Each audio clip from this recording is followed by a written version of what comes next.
이번 2022학년도 이비학원에서의 소수정예 편입반 수업을 통해 성균관대 유학동양학과 편입에 최종 합격한 김땡땡입니다. 그 외에도 중앙대 철학과 최종 합격, 홍익대 경제학과 최종 합격, 국민대 국제통상학과 최종 합격, 한양대 에리카 광고홍보학과 최종 합격, 및 연세대 고려대 시립대 1차 합격이라는 결과를 얻을 수 있었습니다. 성균관대 필기고사 꿀팁. 성균관대학교의 경우 서성한 중에서 단어나 지문의 난이도는 가장 낮은 학교라고 생각됩니다. 또한 90분의 50문항의 형식이기에 시간적인 여유가 충분한 학교라고 생각합니다. 그렇기에 정확하고 실수 없는 독해 실력을 요구하는 학교입니다. 실제로 공공연하게 알려진 성균관대의 연도별 예상 커트라인은 평균 90점 초반입니다. 그만큼 기본기가 탄탄해야 하고 단어나 문법 파트에서의 실수가 반드시 없어야 된다고 보시면 됩니다. 더불어 오지선다로 출제되기 때문에 익숙하지 않은 문장 구조로 출제되는 독해, 문제에서 잘못된 의역을 할 경우 실수할 확률이 매우 올라갑니다. 따라서 성균관대를 대비하기 위해선 단어 암기의 스펙트럼이 넓어야 하며 사견이 배제된 칙독직해의 기본기가 매우 탄탄해야 한다고 말씀드리고 싶습니다. 이비학원 편입 수업은 소수 인원으로 진행을 하기 때문에 면밀한 개별적 케어가 필요한 학생에게 최적의 환경을 제공하는 학원이라고 생각합니다. 소수로 진행되는 만큼 같이 수강하는 학생들끼리 더욱 효율적인 선의의 경쟁이 가능하며 이로 인해 실력 향상이 비약적으로 이루어질 수 있었습니다. 선생님들께선 단순히 영어 문법, 독해 실력 등을 기르는 데만 초점을 두시는 것이 아닌 상위권 학교들을 위한 철학, 경제, 사회문화적인 시사 상식들도 함께 수업해 주시기 때문에 다양한 분야의 지문이 나와도 당황하지 않고 풀 수 있는 역량을 길러주셨습니다. 따라서 대형학원의 일률적인 학습 방법이 맞지 않는 학생들에게는 이비학원에서의 수업이 최상의 선택이 될 수 있을 것이라고 생각합니다. 다음은 성대 이외의 각 대학별 편입 영어 필기고사에 관한 유용한 꿀팁 내용입니다. 다음으로 중앙대의 경우 영어 필기고사를 보는 학교 중 난이도가 가장 높다고 할 수 있는 학교입니다. 따라서 설마 이런 단어가 나오겠어? 하는 단어들도 모두 외워주셔야만 문제를 풀 수 있습니다. 특히 논리 파트에서는 고급 단어의 실력과 논리 실력을 동시에 요구하는 문제들이 많이 출제되기에 평소에 논리적 사고력, 합리적인 추론 능력을 기르는 연습을 많이 하셔야 합니다. 또한 60분의 시간 제한임에도 불구하고 독해, 문제들의 지문 길이가 매우 길고 지문당 문제수는 12문제 정도로 적기 때문에 느긋한 칙독직해보다는 빠르게 해석하여 지문 전체의 주제를 파악해야 하고 때에 따라서는 의역을 통해 출제 의도에 맞는 풀이를 해놔야 합니다. 정복을 형식의 문제가 많이 출제되니 평소 이코노미스트, WSJ과 같은 해외 저널들을 읽으시며 다양한 분야의 지식을 익히시는 것도 도움이 되리라 생각합니다. 홍익대의 경우 70분 40문항이지만 중앙대와 비슷한 느낌이라고 보시면 될 것 같습니다. 물론 단어나 문법, 논리의 난이도는 중앙대보다 훨씬 평이한 편이며 독해 또한 지문의 길이가 긴 편이기는 하나 지문당 3문제 정도를 포함시키기에 시간적으로 여유롭습니다. 그러나 개인적으로 느끼기엔 점수 올리기가 쉽지 않은 학교라고 생각합니다. 단어와 지문의 난이도가 높지는 않지만 정확한 해석을 요구함과 동시에 다소 헷갈릴 수 있는 보기를 출제하는 경향이 있는 것 같습니다. 따라서 홍익대 역시 정확한 직역 능력이 필요한 학교이며 단어들의 유의어, 반의어를 다양하게 외우시는 것을 추천드립니다. 국민대의 경우 그동안 인서울 편입 영어 전형을 보는 학교 중에서 난이도가 가장 쉬운 편에 속하는 학교였었습니다.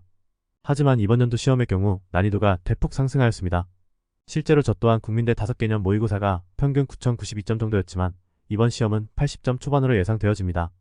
따라서 앞으로도 변수가 많을 수 있기에 그리 만만히 볼 시험은 아니라고 생각됩니다. 불행 중 다행으로 국민대 시험의 각 파트별 문제 구성은 깔끔한 편입니다. 문제나 보기를 일부러 헷갈리게 꼬아놓지도 않고 해석만 완벽히 된다면 큰 고민 없이 쉽게 풀고 넘어갈 수 있는 구성이라고 보시면 됩니다. 하지만 앞서 말씀드린 대로 다소 큰 난이도 변동이 있었기에 높은 수준의 짧은 구문 독해 실력과 고급 단어들에 대한 대비가 필요하다고 생각합니다.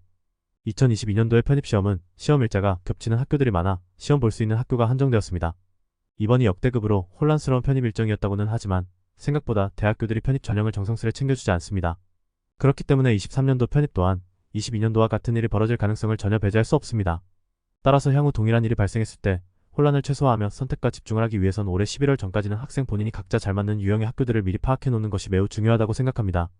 이를 통해 원서 접수 시기에 큰 고민을 하지 않고 빠르게 선택하여 마지막 공부를 잘 마무리하는 자세가 필요합니다. 편입 공부에 대해 추가로 덧붙이자면 편입 영어 시험은 단어로 시작해서 단어로 끝난다고 해도 과언이 아닙니다.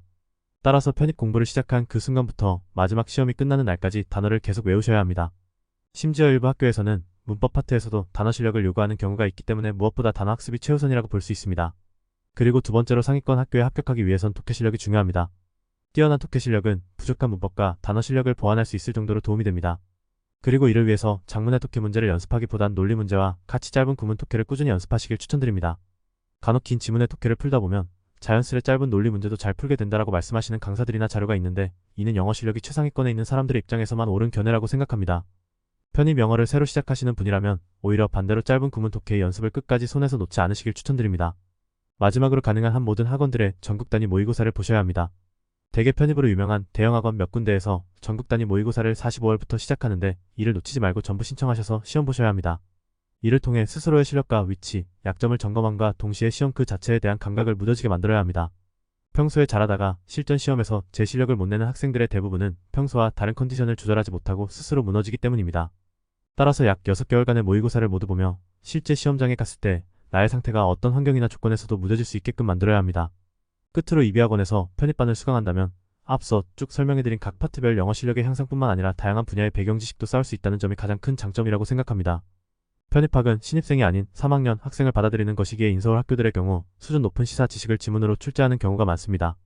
그리고 이비학원 선생님들께선 이러한 부분에 대한 지식과 대비가 완벽히 되어 있으시기 때문에 제가 합격하는 것에 있어서 굉장한 도움이 되었다고 생각합니다.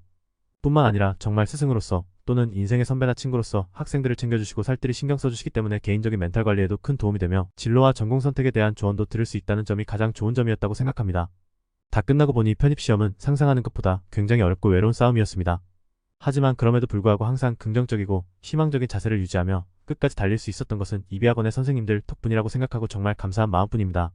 앞으로 이비에서 수강할 편입 후배분들 또한 각자가 목표로 하는 좋은 결과를 얻으시길 응원하겠습니다.